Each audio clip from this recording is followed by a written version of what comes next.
에베소서 6장 17절 말씀입니다. 신약성경 317면 에베소서 6장 17절 말씀입니다. 우리 다 같이 함께 읽겠습니다. 구원의 투구와 성령의 검 곧 하나님의 말씀을 가지라. 아멘. 우리 하나님의 말씀을 우리 함께 읽어보고 시작하도록 하겠습니다. 마태복음 16장 26절 말씀입니다. 마태복음 16장 26절 말씀 우리 함께 다 같이 읽어보도록 하겠습니다. 마태복음 16장 26절입니다. 사람이 만일 온 천하를 얻고도 제 목숨을 잃으면 무엇이 유익하리요? 사람이 무엇을 주고 제 목숨과 바꾸겠느냐. 아멘. 우리의 삶에 있어서 우리 인생에서 가장 중요한 것이 무엇인가? 주님은 분명하게 말씀하십니다. 우리의 생명보다 더 중요한 것이 없다. 온 천하를 얻는다 할지라도 생명을 잃어버린다면 그 온 천하가 그 사람에게 무슨 유익이 있고 무슨 상관이 있겠느냐 말씀하시는 것이죠. 이건희 회장의 재산이 무려 한 25조 원 정도 되었다 이렇게 추정을 합니다. 주식 가치만 약 18조 원 이렇게 되었습니다. 그래서 주식을 자식들에게 상속을 하게 되는데 그 주식 상속세만 약 10조 원 정도 이렇게 나왔습니다.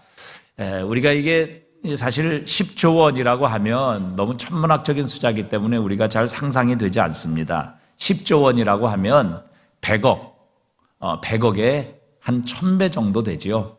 그리고 100억이 1000개 정도 있다. 엄청난 재산이죠. 우리 일반인은 도저히 상상할 수 없는 그런 양의 재산입니다.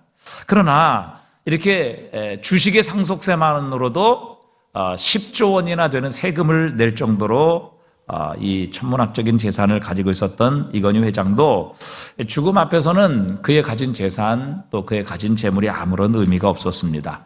그를 죽음에서는 도울 수가 없었던 것이죠. 마찬가지입니다. 우리가 우리의 이 목숨보다 더 중요한, 육신의 목숨보다 더 중요한 영혼의 구원을 받지 못한다면 세상에 아무리 많은 것을 소유하고 내가 지금 아무리 많은 소원을 성취하고 또 주변의 사람들로 인정받고 있을지라도 그것은 하나님 앞에 설 때에 우리에게 아무런 능력이 없는 것입니다. 구원이라는 것, 이렇게 우리의 삶에 가장 중요한 것이죠. 구원이 없으면 세상의 모든 것을 다 가지고 있을지라도 그것은 결코 나와 아무 상관이 없으며 의미도 없다. 온 천하를 얻고도 제 목숨을 잃으면 무엇이 유익하겠느냐. 마찬가지로 세상의 모든 것을 가지고 또 모든 소원을 성취했을지라도 모든 사람이 부러워하는 삶을 살았을지라도 우리의 영혼이 구원을 받지 못했다면 그 세상의 모든 것, 또 세상의 모든 사람들의 인정과 칭찬, 자신의 재물과 부유함 아무런 의미가 없다. 이렇게 말씀하고 계십니다. 정말 우리의 인생에 있어서 가장 중요한 하나님의 메시지입니다. 저와 여러분은 어떻습니까? 오늘 하나님께서 저와 여러분에게 이 메시지를, 이 질문을 던지고 계십니다. 우리는 구원받았습니까? 저와 여러분에게는 구원받은 새 생명이 있습니까? 여러분의 영혼이 살아있습니까? 그것이 살아있지 않다면 우리가 아무리 세상에 많은 것을 얻고 모든 것을 소유했을지라도 그것은 우리와 아무 상관이 없게 될 것이라 말씀하십니다. 자, 그렇다면 이 구원이라는 것이, 우리의 영혼의 구원이라는 것이 이렇게 우리의 삶에 있어서 가장 인생의 중요한 요소인데 이것이 없다면 다른 모든 것은 의미가 없지만, 그러나 우리가 이 영혼의 구원을 받았다면 사실 다른 것의 부족함은 얼마든지 우리가 채워갈 수 있으며 또 그것으로 인하여 우리의 영혼의 구원은 영향을 미치지 않는 것임을 주님은 우리에게 말씀하고 계십니다. 자, 구원은 이렇게 중요합니다. 정말 우리의 인생에 잃어버리지 말아야 되고 또 놓치지 말아야 되는 인생의 가장 중요한 요소가 바로 구원입니다.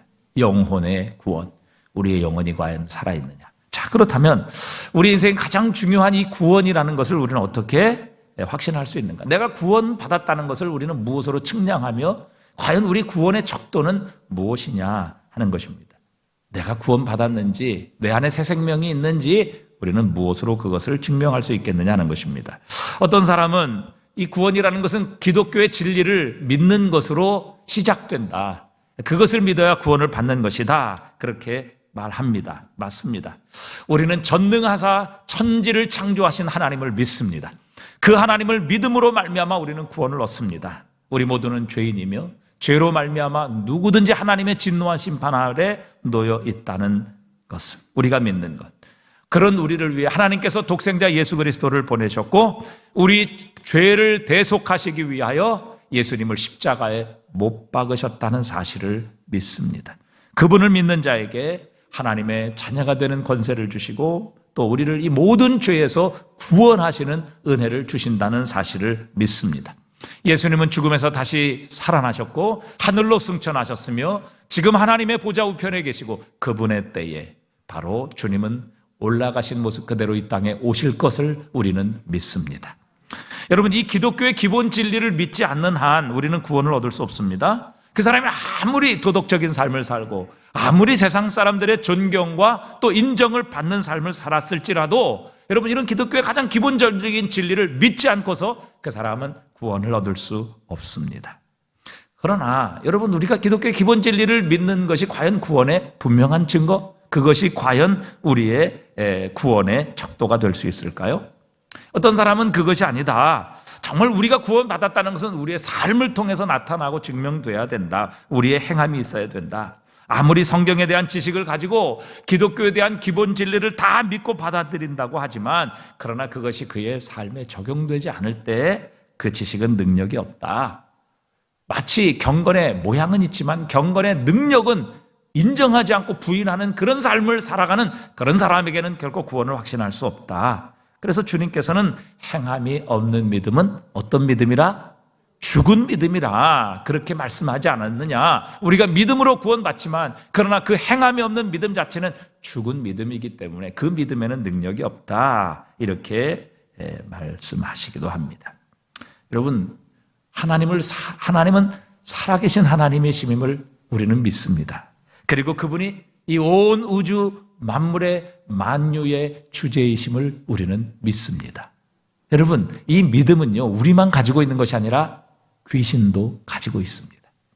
귀신도 떱니다. 그 믿음을 가지고 있기 때문에. 그러나 귀신은 그 믿음대로 살지 않습니다. 그러니까 여러분, 우리가 단지 하나님을 믿는다는, 하나님에 대한 지식을 가지고 있는다는 그 사실을 가지고 우리는 결코 우리의 구원을 확신할 수는 없다는 사실이죠. 그렇기 때문에 우리의 믿음이 우리의 삶으로 적용되어지는 바로 그런 인생. 그래서 우리가 정말 삶으로 그 말씀과 그 믿음을 실천하는 그 우리의 행위, 우리의 삶이야말로 정말 우리의 구원을 증거하는 것이다, 척도다, 이렇게 주장을 하기도 합니다. 또 물론 어떤 사람은 구원받은 증거가 우리의 삶의 체험이다, 그렇게 주장하기도 합니다. 여러분, 그리스도인으로 태어나는 사람은 세상에 한 사람도 없습니다. 우리는 죄인으로 태어납니다. 그리스도인이 되려면 예수를 믿고 거듭나야 합니다. 하나님을 만난 체험은 우리의 신앙의 상태를 결정하는 아주 중요한 잣대이기도 합니다. 그리스도인이라면 누구나 하나님의 성령께서 내 안에 역사하고 계시고 또한 자신을 통해 일하고 계심을 우리는 인식하고 또 의식할 수 있어야 합니다. 우리 안에 지금 하나님의 새 생명, 그리스도 예수로 말미암아 주어진 새 생명이 있음을 우리는 느끼며 경험하며 알아야 합니다.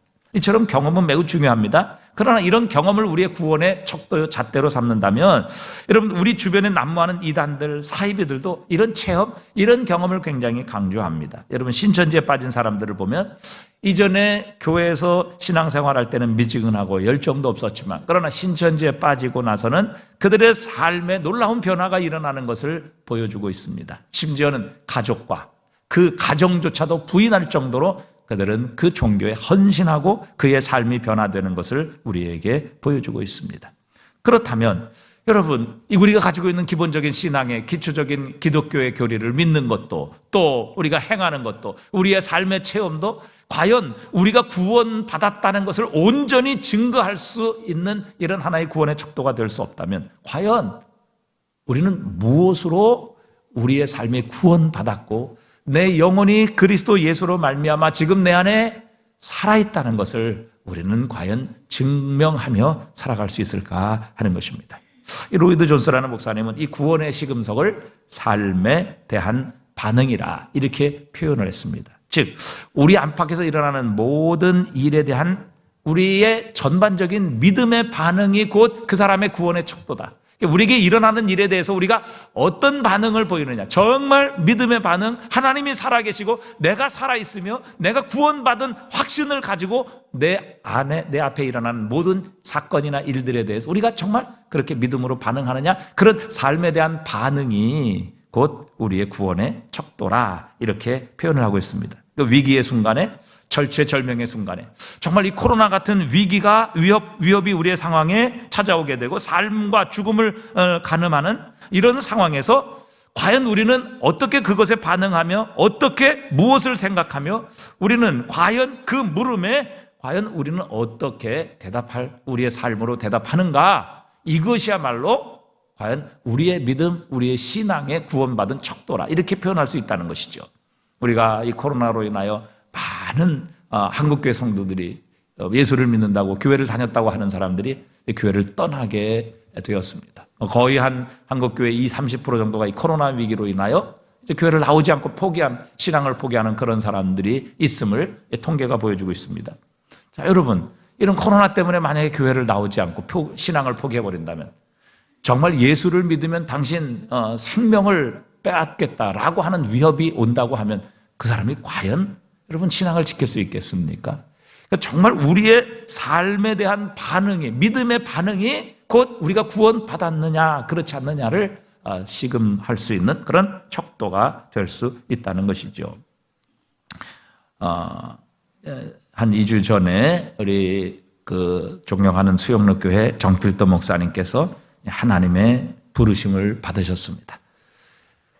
마지막 하나님의 품으로 안기기 한 3시간 전에 자신을 부축해달라, 그리고 일어서서 교회를 향해 설교를 하시고, 그리고 마지막으로 교회를 위해 또 동역자들을 위해 가족들을 위해 지금보다 10배의 믿음을 가지고 세상을 이기며 또 하나님 앞에 쓰임받기를 간절히 기도하신 후에 3시간 만에 하나님의 부르심을 받으셨다고 합니다.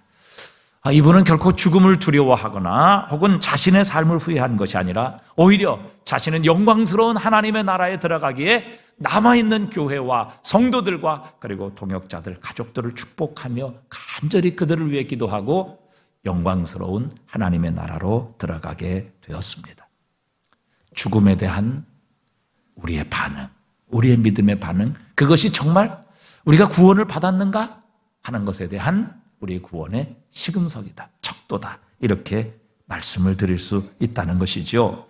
지금 우크라이나의 전쟁으로 인하여 많은 무고한 생명들이 생명을 잃어가고 있습니다. 어린아이로부터 부녀자까지 노인들까지 정말 가리지 아니하고 이 러시아의 폭격으로 인하여 정말 민간인들이 무차별하게 살상되고 있습니다. 남쪽 마리우폴에서는 소련군이 집집마다 사람들을 찾아 민간인을 사살하고 있다는 탈출한 사람들의 증언이 이어지고 있습니다.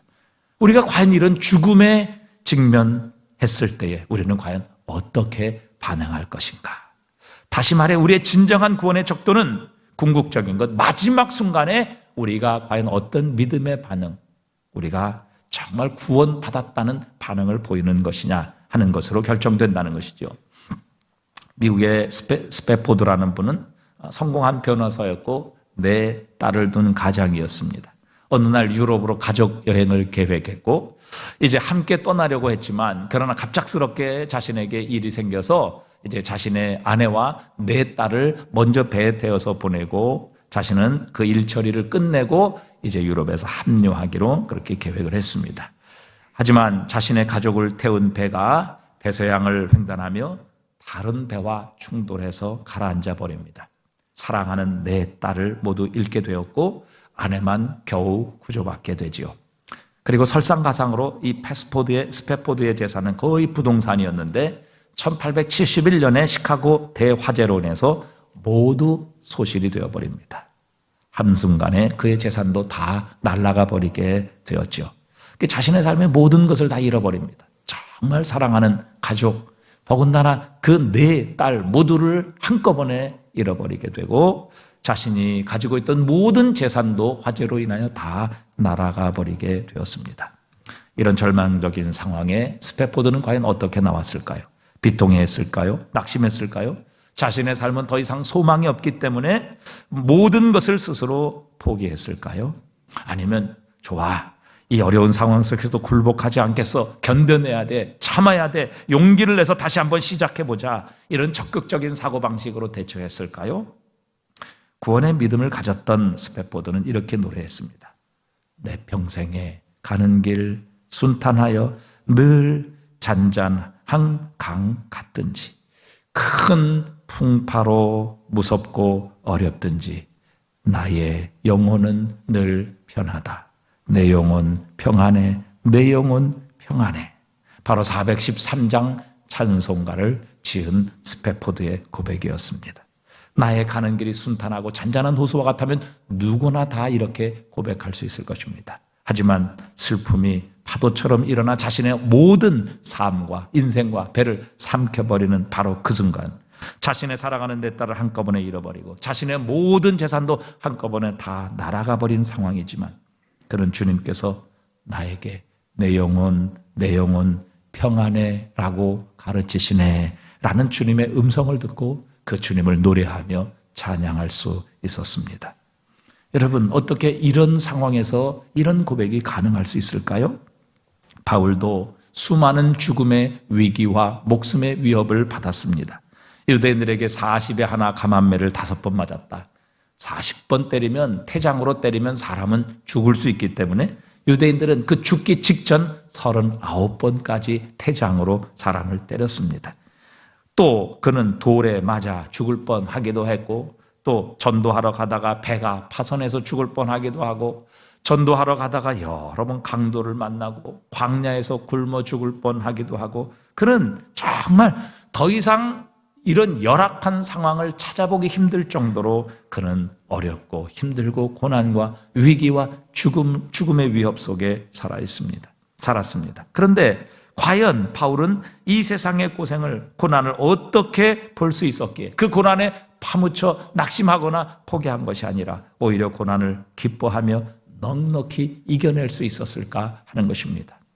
고린도서 5장 17절은 말씀하십니다. 그런즉 누구든지 그리스도 안에 있으면 새로운 피조물이라. 이전 것은 지나갔으니 보라 새 것이 되었도다. 바울은 고백합니다. 자신의 상황, 자신의 환경이 변한 것이 아니라 바로 하나님께서 나를 변화시켜 주셨다.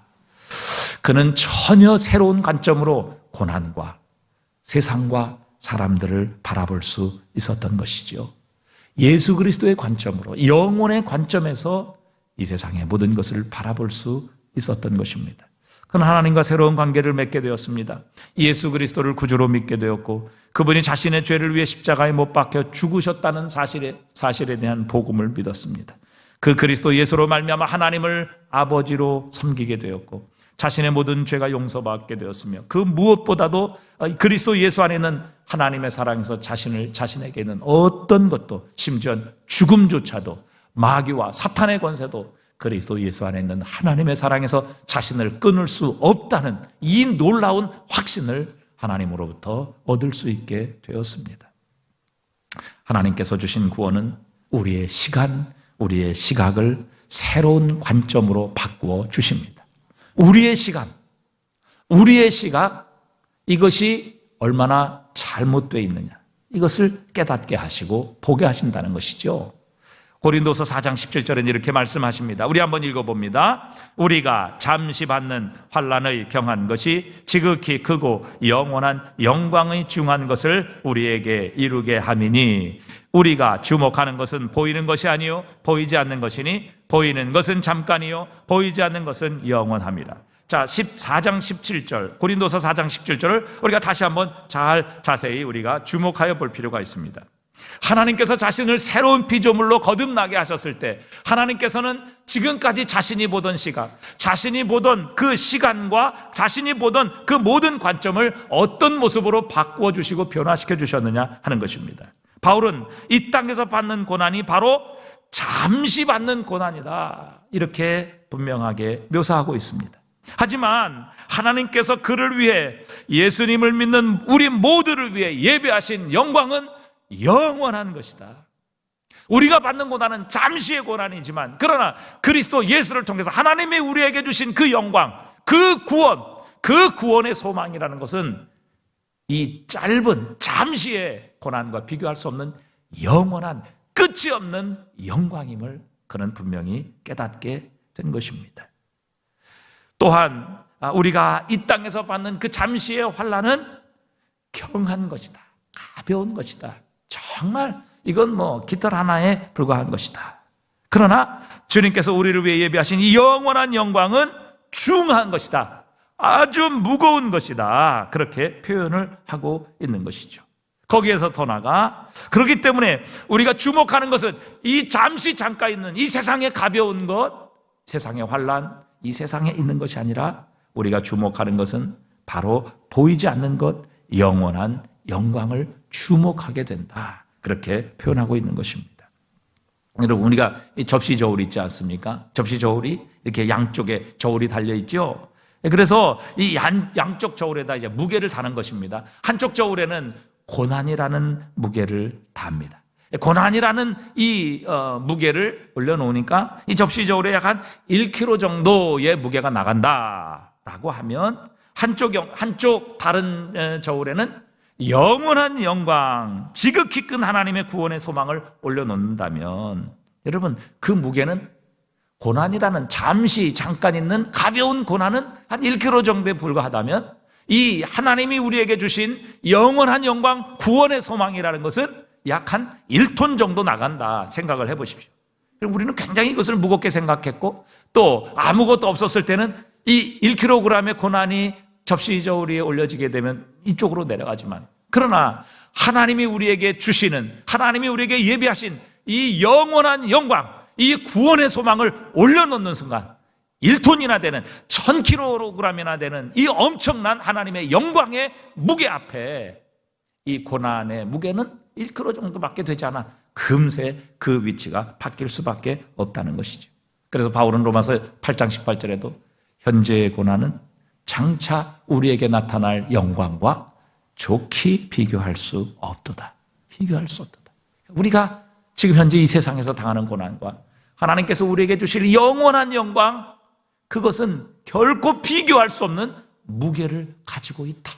영광의 무게, 하나님이 주시는 이 구원의 소망의 무게는 우리가 지금 이 땅에서 잠시 겪는 이 고난과 환난의 무게와 결코 비교할 수 없는 것이다, 이렇게 말씀하고 계시는 겁니다. 우리가 받을 영원한 구원의 영광의 무게가 얼마나 크고 영광스러운지, 지금 우리가 당하는 이 잠시의 고난, 시련과 고통, 특별히 우리가 주님을 위해 당하는 고난과 어려움, 여러분 힘들어하고 우리가 고통스러워하는 이유는 하나님이 주시는 이 영광의 무게, 우리를 위해서 예배하시는 이 구원의 소망의 그 무게가 얼마나 크고 그 길이가 얼마나 긴지, 그것을 우리가 제대로 파악하지 못하고 깨닫지 못하기 때문이라 그렇게 말씀하고 있는 것입니다. 여러분, 우리가 매스컴에도 그런 일들이 가끔 보도되지 않습니까? 만약에 여러분 우리의 삶에 이런 일이 일어났다고 생각을 해보십시오. 나는 아무것도 가진 것이 없습니다. 나는 고아로 자라났습니다. 그래서 정말 소망이 없이 살아가는, 하루하루를 살아가는 그런 고아로 자란 사람이었습니다. 그래서 어느 날 갑자기 변호사가 저를 찾아오는 겁니다. 그리고 한 유언장을 내밀면서 자신이 내가 지금까지 한 번도 듣지도 못하고 보지도 못했던 삼촌의 소식을 전해주면서, 그분이 자식이 하나도 없어서 유일하게 피부치인 나에게 유산을 남겨주었다는 것입니다. 그런데 그 유산이 무려 100억이나 됩니다. 여러분, 생각만 해도 여러분 날아갈 것 같지 않습니까? 나는 고아로 자라 아무것도 없고 하루하루를 살아가는데 정말 전혀 상상도 하지 못하고 생각하지 못했던 정말 삼촌이 그에게 정말 피부치가 없기 때문에 유일한 피부치인 나에게 그것을 유산으로 남겨주시고 그분이 돌아가신 거예요. 그래서 그 삼촌의 유언장, 100억이라는 그분의 재산을 모두 나에게 주겠다는 그 유언장을 받아들고 변호사가 나를 찾아오게 된 겁니다. 여러분, 이런 일이 우리에게 생긴다면 여러분 날아갈 것 같지 않겠습니까? 그런데 여러분, 그 다음날 자동차를 몰고 가다가 5만 원짜리 과태료를 받았어요. 이 앞에서 신호 위반해가지고 5만 원짜리 스티커를 받았습니다. 그런데 여러분, 그 5만 원짜리 과태료 때문에 울고 불고 밥도 먹지 않고 자신의 모든 인생이 무너진 것처럼 여러분, 그렇게 슬퍼하며 지낼 사람이 있겠느냐 하는 것입니다. 여러분, 그런 사람이 어디 있겠어요? 아니, 나에게 100억의 재산이 생겼는데 100억의 재산이 이제 내 것인데 어찌 5만 원짜리 딱지 띈 거 가지고 인생이 무너진 것처럼 그렇게 슬퍼하며 낙심하며 고통하며 사느냐 하는 것이죠. 그런데 여러분, 예수를 믿고 구원받았다고 하는 그리스도인 중에도요, 여러분, 이렇게 5만 원짜리 과태료 딱지를 받고 슬퍼하며 마치 하늘이 무너지는 것처럼 모든 것을 잃어버린 것처럼 낙심하며 사는 그리스도인들이 있다면 여러분, 우리는 그것을 어떻게 설명할 수 있겠느냐 하는 것입니다. 여러분, 왜 도대체 세상에 예수 그리스도를 십자가에 못 박았습니까? 왜 우리를 위해 오신 그 구주가 되신 예수님을 영접하지 않았습니까? 왜 배척했습니까? 성경은 고린도전서 2장 9절에 기록된 바 하나님이 자기를 사랑하는 자를 위하여 예배하신 것은 눈으로 보지 못하고 귀로 듣지 못하고 사람의 마음으로 생각하지도 못하였다 함과 같으니라. 여러분, 만약에 예수님을 십자가에 못 박고 예수님을 배척한 그 사람들이 예수님께서 우리에게 가지고 오시는 그 영광스러운 구원의 소망을 만약에 알았다면, 만약에 깨달았다면, 만약에 눈으로 보았다면, 귀로 들었다면 과연 이런 엄청난 짓을 했겠느냐 하는 것입니다. 왜 세상 사람들이 예수 그리스도를 십자가에 못 박았습니까? 사랑하는 자를 위하여 예배하신 것을 그들은 눈으로 보지 못하고 귀로 듣지 못하고 사람의 마음으로 생각하지 못하기 때문에 우리에게 그 영광스러운 구원의 소망을 주시기 위해서 오신 예수님을 십자가에 못 박아 버린 것입니다. 그래서 베드로전서 1장 4절에 썩지 않고 더럽지 않고 쇠하지 아니하는 유업을 입게 하시나니 곧 너희를 위하여 하늘에 간직하신 것이라. 우리를 위하여 하나님이 준비하신 것, 더럽지 않고 썩지 않고 쇠하지 아니하는 유업, 그것을 우리에게 잊게 하시는데 우리를 위하여 지금 하늘에 간직하신 것이라 말씀하고 계십니다.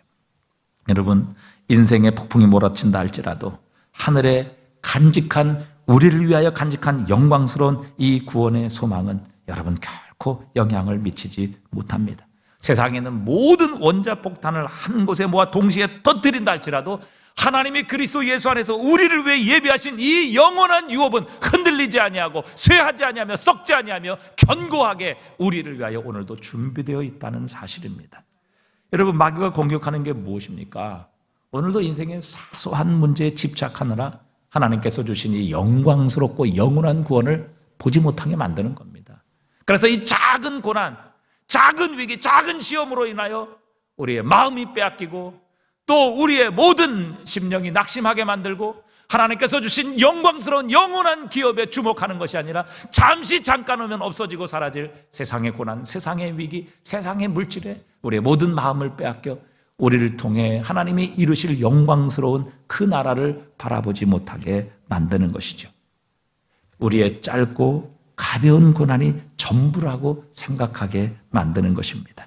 그래서 이 세상에 보이는 것에 집착하고 그것이 전부라고 생각하며 내가 당하는 고난이 너무도 크고 무겁고 커서 내가 도저히 감당할 수 없는 것이라고 마귀는 오늘도 우리를 공격하고 있는 것입니다. 그때 하나님께서 우리를 위해 마련하신 구원의 투구를 쓰라. 그리하면 이 마귀의 공격으로부터 넉넉히 이기며 이 땅에 잠깐 당하는 고난의 경한 것으로 인하여 우리는 상처받지 않게 될 것이다.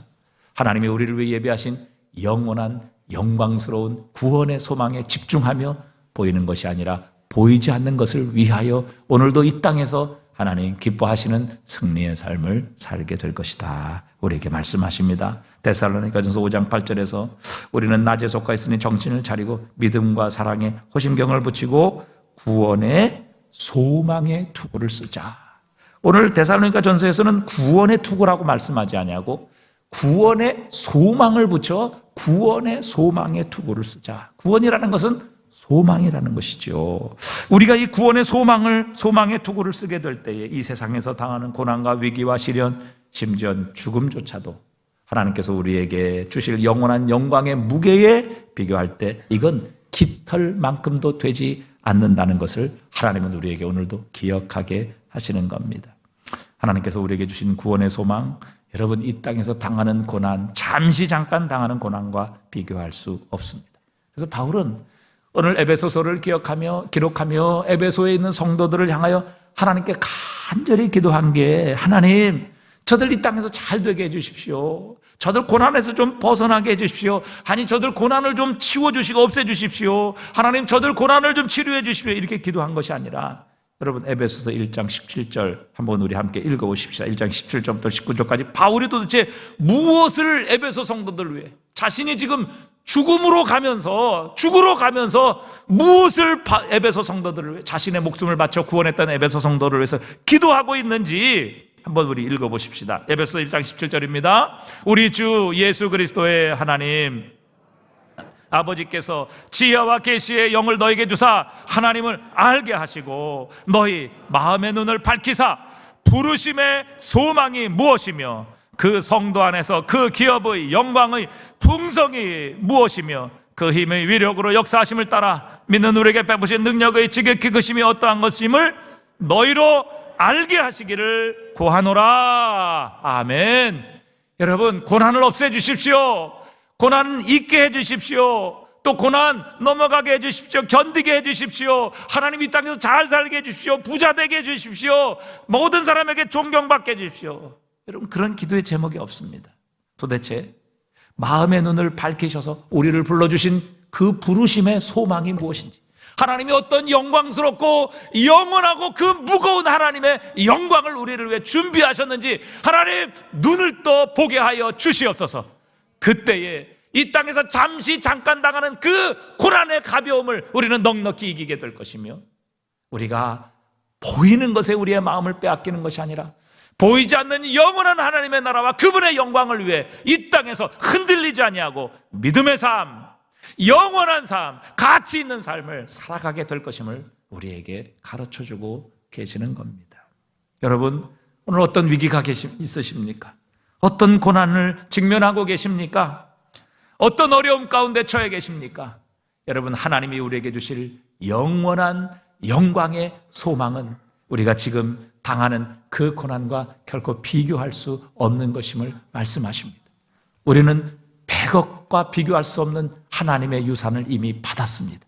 그런데 5만 원짜리 딱지 띈 것 같고, 여러분 세상이 무너진 것처럼, 그것이 나의 삶의 전부인 것처럼 이렇게 울고 불며 여러분 그것에 매달려 혹시 낙심하고 살아가지는 않습니까? 주님은, 바울은 오늘도 하나님 우리 모든 에베소 성도들의 마음의 눈을 밝혀주시기를 원합니다.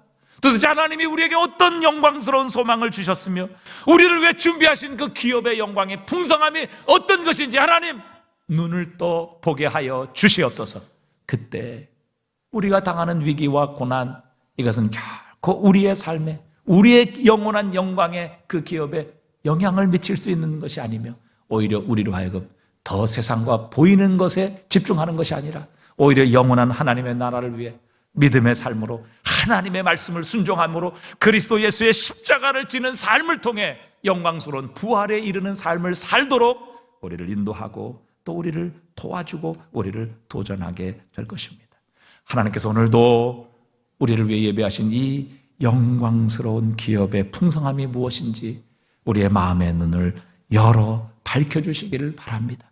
구원의 소망이 도대체 얼마나 영광스럽고 중하고 무거운 것이며 영원한 것인지 하나님께서 우리에게 알게 해주시기를 바랍니다.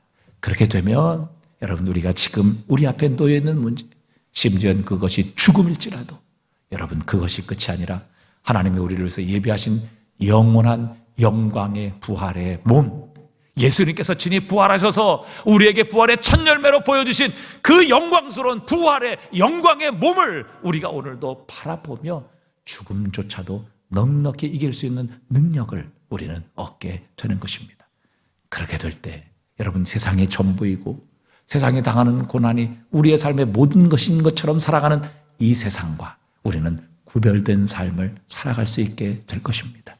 세상은 우리를 보고 저들이 믿는 도대체 예수님이 누구이기래 저들은 죽음조차도 두려워하지 아니하며 이 세상이 아니라 보이는 것이 아니라 영원한 것, 보이지 않는 것 하나님의 나라를 바라보며 사는가?